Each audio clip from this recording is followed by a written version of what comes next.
On a vu une économie très difficile pendant les dernières années, vu le Covid, vu maintenant la crise en Ukraine et en Russie. Ça nous donne beaucoup de défis, mais je pense aussi des opportunités parce que, à notre avis, il y a beaucoup d'espace pour une coopération plus étroite entre l'Europe et l'Afrique, notamment entre l'Allemagne et le Maroc, pour que les entreprises allemandes aussi investissent plus davantage au Maroc pour aider le Maroc au niveau d'une stratégie pour les innovations au niveau d'agriculture et même aussi la durabilité.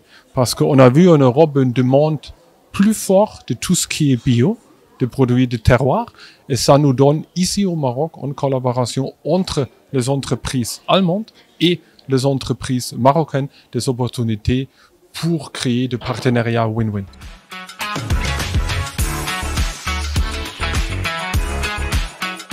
Oui, on a avec l'agriculture, l'agroalimentaire, on a un secteur qui est bien sûr encore aussi dominé par des producteurs au niveau informel, mais je pense aussi en coopération avec la coopération internationale, avec la GIZ, la KfW, l'autre partenaire d'État allemand, on peut identifier des mesures, des outils de travailler ensemble pour aussi que le secteur formel peut soutenir l'informel de travailler ensemble.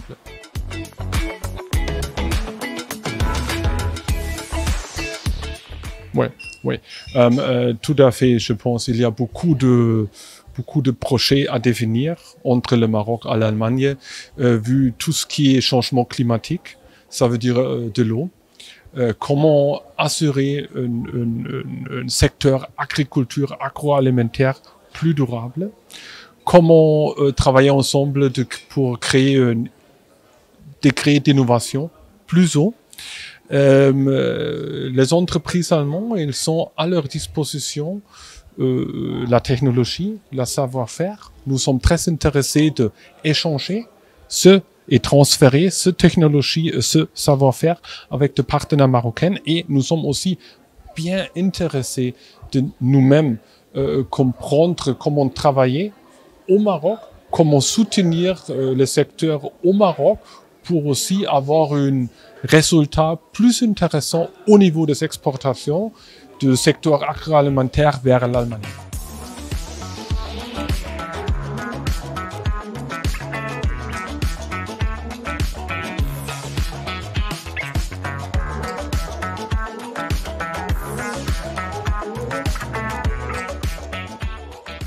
Les tendances du marché de l'agroalimentaire actuellement, il faut savoir que la guerre de l'Ukraine, elle a bien affecté ces tendances mondiales d'une façon globale.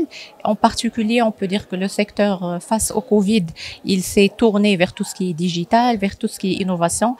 Donc, en deux mots, pour rester compétitif, il faut innover dans le secteur de l'agroalimentaire.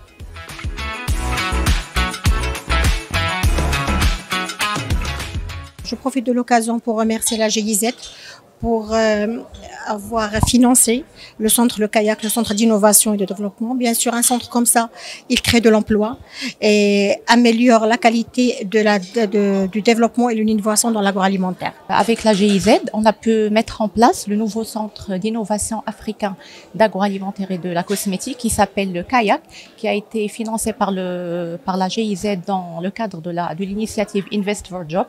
Donc, c'est une plateforme de prototypage qui va servir tous les produits, qui va servir tous les startups ou bien les entreprises qui veulent améliorer, stabiliser ou adapter un processus de formulation ou de création d'un nouveau produit. La mise en place de ce kayak, elle a déjà permis de recruter 6 personnes d'une façon permanente. La personne qui dirige, la personne qui est responsable de la commercialisation, du marketing, 3 techniciens et une personne qui est vraiment responsable de la méthodologie et des process.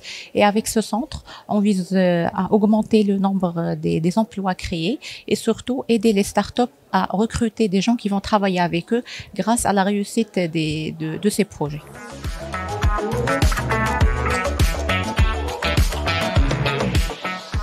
bien sûr, comme je vous ai dit, comme on a créé un centre d'innovation et de développement, il y aura d'autres emplois dans le contexte mondial actuel du développement durable.